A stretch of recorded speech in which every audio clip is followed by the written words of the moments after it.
Hi everyone. Well, the picture that you just saw is a portrait of me, a portrait that was done by a woman that I want to share with you. She had a very significant role in my life, and the whole story is just so beautiful, and I want to share it with you. It's about my life. It's about me, and it's important somehow right now that I tell it.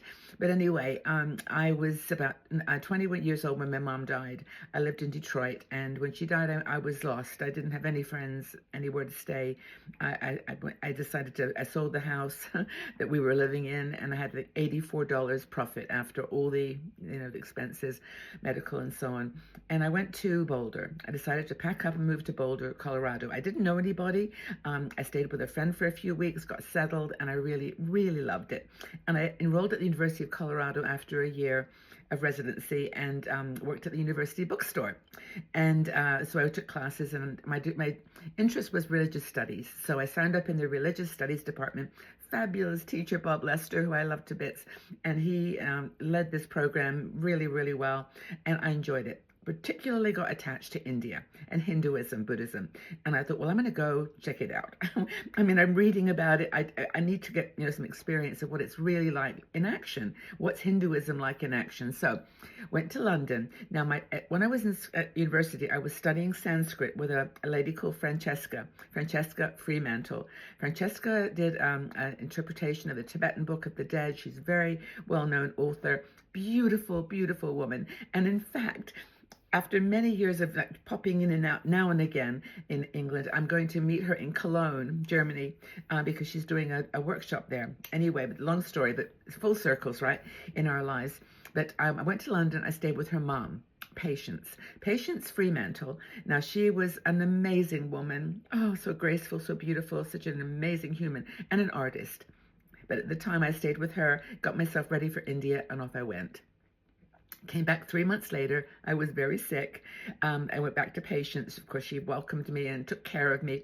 And she kind of transformed me. I remember after I got well, she would take me out shopping and buy me, sort of kind of almost bohemian hippie clothes. I remember a green velvet skirt, like one of these swirly to the calf midi length. Oh God, I can remember that silly skirt. But we used to do a lot together, and she decided that she'd love to paint me.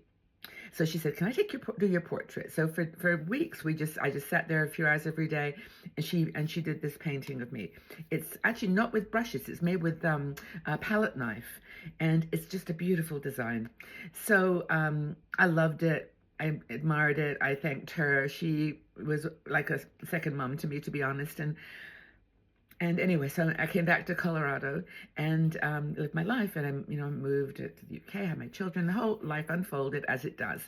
And but when I went back to the UK, a little bit like I must have been in my 40s, but her mom was dying, and I wanted to say goodbye to her, and so I went into her house, and still as gorgeous as ever, and she was lying in the bed, and I hugged her, and we talked and shared, and then she said to me, I've got a painting I did of you. And I said, yes, I remember that. That was gorgeous. And she said, it's upstairs. Francesca, go get it. And she got it and wrote it down. And it was gorgeous. I mean, I remembered it, of course, and I was just overwhelmed. And she said, take it home with you. You have it. It's yours.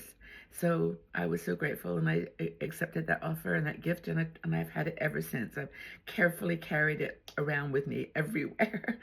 But the thing that's kind of the beautiful synchronicity is that when I went to see her that day, I was wearing an orange peachy colored top, just like the one in the picture. And I didn't actually, to be honest, look that different. I mean, I was, still, that kind of bohemian, long-haired, big-eyed girl, and but wearing the same color top.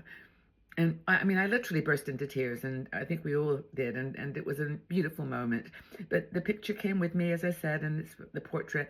Have you ever had a portrait taken?